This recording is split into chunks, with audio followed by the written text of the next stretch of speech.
Introducing geometric sequence. So we have a sequence A1, A2, A3, A4, A5, 6, and then we go all the way to AN, and then after AN we keep on going. So this is an infinite sequence.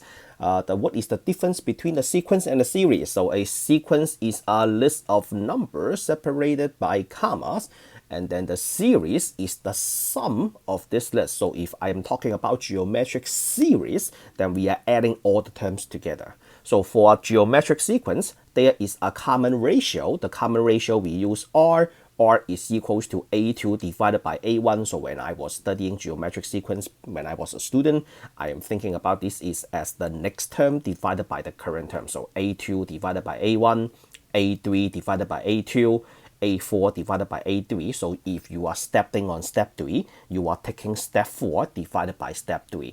If you are standing at step 4, then you are taking step 5 divided by step 4. If you are standing at step 5, you are taking step 6 divided by step 5. So basically they come in pairs. You take the next term divided by where you are currently standing.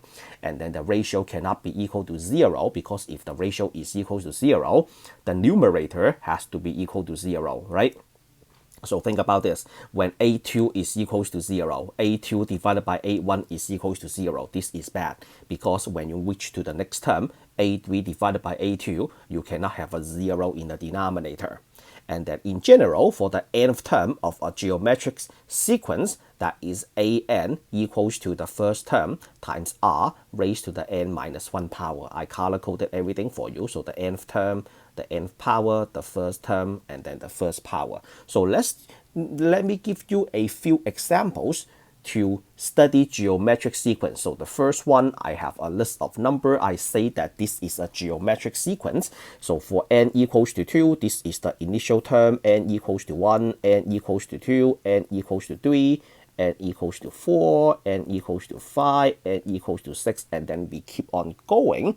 And then what else can we say? This is a geometric sequence, so there is a common ratio. So the common ratio, so let me write this down, common ratio, which is R, that is equals to 4 divided by 2, which is equals to 2, right? And then as always, I always use this. I always check a couple more pairs to make sure the common ratio is right. I will take 8 divided by 4, and then that is equals to 2. 16 divided by 8 is 2. 32 divided by 16 is 2. 64 divided by 32, so they are all equals to 2. That tells me that what happened? This is a geometric sequence. The ratio applies to every single pair. And then how about the nth term? I know we have the nth term right over here, but I want to try the formula anyway.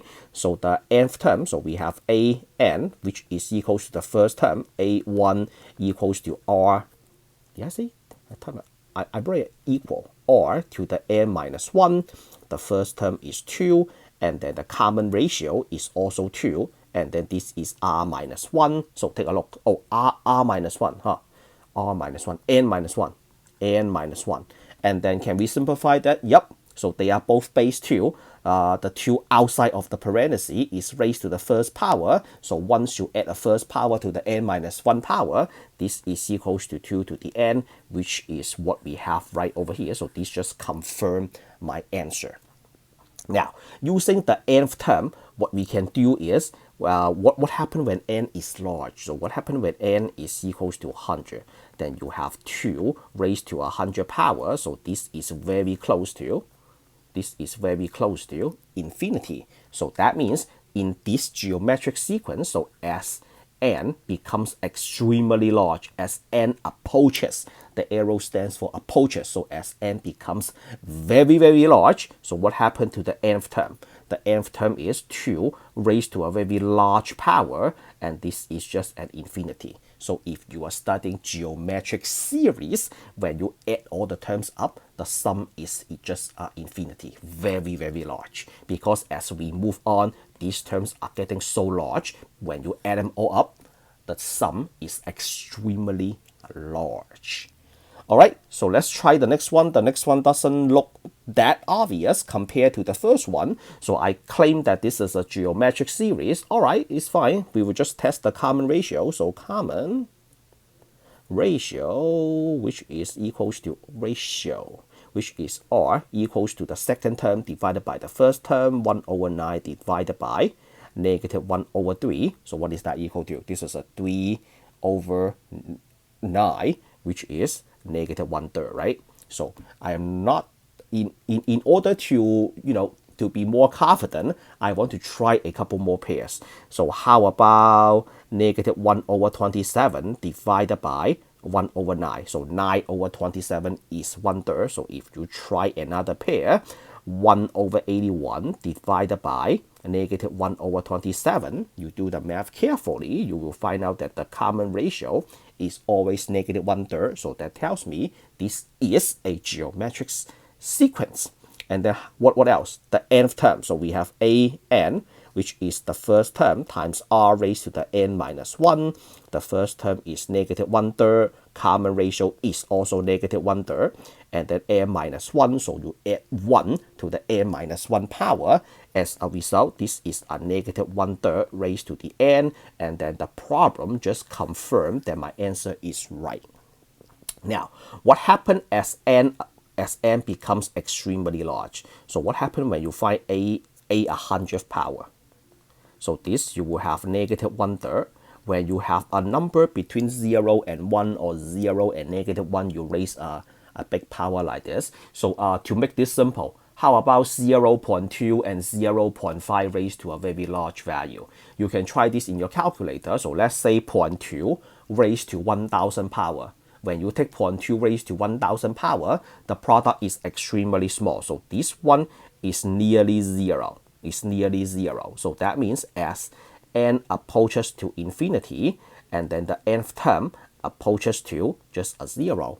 Why do we need to know this? Because later on when you study geometric series, you are adding every single term up, right? So you are adding every single term up, but when the n gets very large, the terms right over here, all the way on the right hand side, they are just a bunch of 0. So that means the sum is really determined by the first couple terms, because when you raise to a large power, you get a bunch of 0. So when you are adding up a bunch of 0, that doesn't change the sum. So that's why I said that the sum is determined by the first term when the exponent is small. Compared to the previous problem, the 2 to the n, as n becomes really, really big, you have a bunch of infinity. So when you add up a bunch of infinity, the big sum is just an infinity. All right. So moving on to the purple problem. To save myself a little bit of space, I'm going to move this problem up. All right. So this one, I didn't tell you the nth term. What should I do? So if I didn't tell you the nth term, so let's don't say that this is a geometric series right away. So let's try to be brave and then just try something. So the common ratio is the next term divided by the first term. So this is equals to, it's also another negative 1/3. Let's see if that applies to the next pair. 3 divided by negative 9, yup. And then negative 1 divided by 3, yup, is always negative 1/3. So this is a geometric series. So geometric, did I say series? Geometric sequence. Geometric sequence. And then the common ratio is negative 1/3. And then what else? Where is the first term? The first term is 27, right? So a1 is equals to 27. And then how about the nth term? The nth term is, you have the first term, a1, and then times r to the n minus 1, which is 27. And then the common ratio, and then n minus 1. That's it. Moving on to the red problem. So the red problem, same thing. I'm trying to save myself a little bit of space by moving this up. So that one is even less obvious compared to the purple problem. So that one, just be brave. Go ahead, take a first step. So the common ratio is the second term divided by the first term. What is that equal to? That one, if you do the math right, so this is equals to 2 over square root of 3. 2 over square root of 3. Okay, this one, sometimes you have to rationalize. Rationalize means no square root in the denominator. You have to do that by doing multiply top and bottom by square root of 3. Keep both, right? Keep both. So this is a 2 times root 3 divided by 3. You have to rationalize. Keep both. Okay, we try 2 more pairs to see if that works. So we have a over 3 divided by the previous term, 4 over root 3. So a over 4 is equals to 2, right? So we have a 2, and then you flip the root 3 up, and then this 3 is in the denominator. Okay, I'm fine with that. And then the next one, you have 16 over 3 root 3, and then you divide it by a over 3. So 16 divided by a gives you 2. In the denominator, you flip the 3 up, just the top multiply the reciprocal of the denominator. And then the 3 root 3 goes to the bottom. As always, you have to rationalize by multiplying the top and bottom by root 3. So that one, the 3 is gone, right? So you have a 2 root 3 divided by 3. So check, check, check. And then we say that this is a geometric series. Geometric series. Did I say series? I keep saying series. Sequence. And then the first term is equals to 2. And then the r is equals to 2 root 3 divided by 3. And then these are the ingredients to draw the nth term. So the an, which is equals to the first term, times the common ratio, 2 root 3 over 3, and then raised to n minus 1 power. There is no need to simplify this any further. Okay, we have 2 problems left, and then I will move on to another video to use more example to show you geometric sequence. So we have the first term, we have the common ratio. I want to find the next 4 terms, and then what happens as n becomes very, very large. Okay, let's recall. We call the nth term. So the nth term is equals to a1 and then rn minus 1, right? So we got the first term, we got the r, we can write the nth. So this is 2, and then the common ratio. I would not rationalize this right now because we can do that as we plug in more numbers.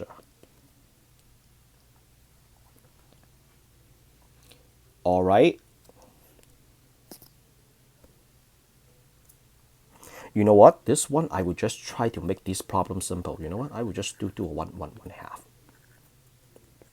You can stick with the root 2. I will just try to do a 1 half because on my notes, I use a 1 half. I already have everything prepared. I don't want to change stuff when I am because when I am talking, filming, recording, and then changing number, that is so easy to make a mistake. I prefer to stick with my notes by changing the r back to a negative 1 half. Okay, you can try negative 1 over square root of 2. That's fine. That doesn't change the result too much. You just have to deal with like the rationalizing. Okay, what happened when n is equals to 1? When n is equals to 1, so you have 2, negative 1 half, 1 minus 1, then anything raised to the 0. Any non-zero raised to the 0 is 1, then this is just a 2, which is the given. And then the second term, you have negative 1 half, 2 minus 1. So 2 times negative 1 half is negative 1. And then you have the third term. So the third term is, let's move up, 2 and then negative 1 half, 3 minus 1. So you have a 2 times 1 over 4, right? Square, you get rid of the negative. That is a 1 half. And then the fourth term, you have 2 negative 1 half. Basically, you are changing the exponents only. Yeah, so switching the common ratio to 1 negative 1 over square root of 2 shouldn't change much. And then this is a third power, so 2 times negative 1 over 8, then this is a negative 1 over 4. And then the fifth term, you have 5 minus 1. 5 minus 1, then the fourth power is 16. 16, so 2 divided by 16 is 1 over 8. What happened as n gets extremely large? So as n gets extremely large, you have 2 negative 1 half and then 100 minus 1, all right? 999th power. So this 199th power, what happened? 99th power, so here, this one. you have a very large exponent, so this is very close to 0. As a result, the 100th term is very close to 0. Try negative 0.5 or 0 0.5, 0 0.1, 0.3, 0.4, 0 0.25. Anything between 0 and 1 or any decimals between 0 and negative 1. Raised to a very large power, you will get something that is so close to 0. So that means as we move on, as n becomes extremely large, those terms are just a bunch of zeros. All right, so I can say that as n approaches to infinity, as n becomes very, very large, those nth terms, n minus 1, n plus 1, whatever the heck that is just 0. Okay, last one. You got A1, you got the R. Okay, find the next compo term. So we have AN equals to A1 and then R raised to the n minus 1, which is 5, and then e to the negative x, n minus 1. Nothing else can be simplified. I got the AN, the 7th. This is a 5 e to the negative x, 5 minus 1. So you have 5 e to the negative x to the 4th power, 5 and then e to the negative x times 4, and then a to the 20th. So you have 5 e to the negative x and then 20th minus 1. Then you have a 5, 19. So 5 e to the negative 19 over x. And then I think that's it. So you can put that as, I would just not going any further. Yeah, it is what it is. Okay, now this is the end of this video. If you like the way I introduce geometric sequence, give this video a like. If this is something that you would like to watch, subscribe to my channel for more content. As always, I will meet you all in the next one. Signing out.